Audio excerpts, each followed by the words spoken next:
அனைவருக்கும் வணக்கம். நான் சுபநாகஸ்ரீ நாகராஜன். நான் ஹீவுட் தமிழ் பள்ளியில் 5ஆம் ஆண்டு பயில்கிறேன். இன்று நாம் சத்து பானமாக சித்திரத்தை பானம் செய்ய போகிறோம். இது சித்திரத்தை. சித்திரத்தை மிகுந்த மருத்துவ குணம் கொண்டது. பண்டைய காலத்திலிருந்தே சித்த மருத்துவர்கள் கபம், காய்ச்சல், இருமல் போன்ற நோய்களுக்கு பயன்படுத்தி வருகின்றன. இது பனங்கற்கண்டு.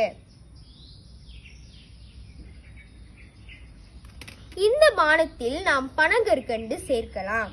இது ஆஸ்துமா, இரத்த சோகை, இருமல், காய்ச்சல், சளி, சுவாச பிரச்சனை போன்ற நோய்களுக்கு மருந்து போல் செயல்படுகிறது.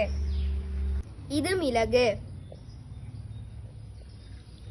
மேலும் நாம் பானத்தில் மிளகு சேர்க்கலாம். 10 மிளகு இருந்தால் பகைவர் வீட்டில் உண்ணலாம் என்பார்கள். அத்தகைய மருத்துவ குணம் கொண்டது மிளகு. இது துளசி. இத்துடன் நாம் பானத்தில் துளசி சேர்க்க வேண்டும். துளசி நோய் எதிர்ப்பு சக்தி நிறைந்தது. எனவே அன்பர்களே, சித்திரத்தை, பனங்கற்கண்டு, மிளகு, துளசி ஆகிய மருத்துவ குணம் கொண்ட மூலிகைகளை கொண்டு செய்யப்படும் இந்த பானம் உடல் நலத்திற்கு நன்மை தரும் என்பதில் கிஞ்சிற்றும் சந்தேகமில்லை. இந்த சித்திரத்தை நாம் இடித்துக் கொள்ள வேண்டும்.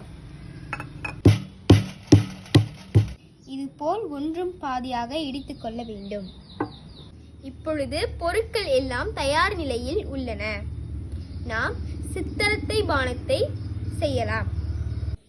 நம் பாரம்பரியமான சித்திரத்தை, சத்து பானத்தை நாம் மண் சட்டியில் தயாரிப்போம். நாம் போதுமான அளவு நீரை ஊற்ற வேண்டும்.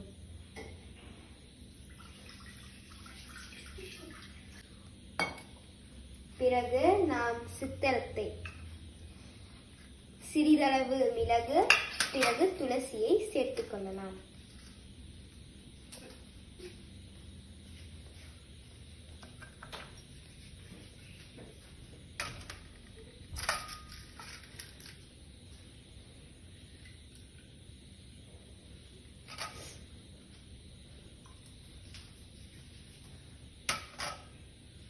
இப்பொழுது நாம் போதுமான நீரில் சித்திரத்தை, துளசி, மிளகு மற்றும் பனங்கற்கண்டை சேர்த்து கொதிக்க விட வேண்டும்.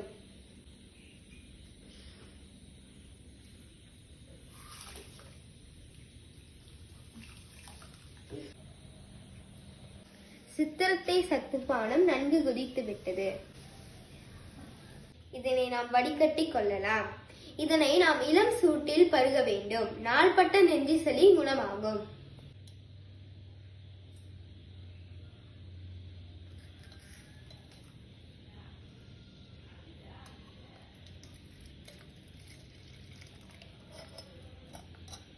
இப்பொழுது நம்முடைய சித்திரத்தை சத்து பானம் தயாராகிவிட்டது.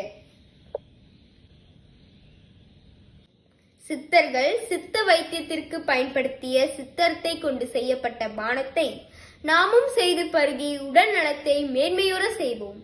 சத்து பானத்தை ஊக்குவிப்போம். உடல் நலத்தை உறுதியாக்குவோம். நன்றி.